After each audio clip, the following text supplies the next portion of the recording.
Hey guys, it's Drew again, and I'm just showing you a quick video on my Tithonia rotundifolia. It's a Mexican sunflower.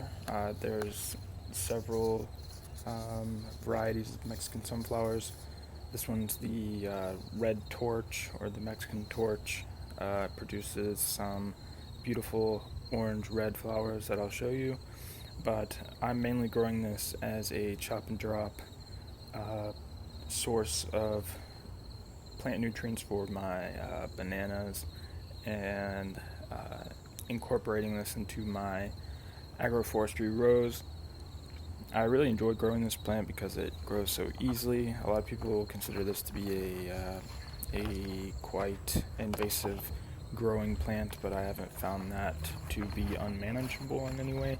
I have it planted in several areas. You can easily mow it if you don't want it, so it won't go to seed, but here's some of the blooms, and I have it growing along my fence lines in my yard. But the hummingbirds and pollinators really enjoy this plant, and I do as well. It does uh, drop back when it frosts, but other than that, it's a great plant.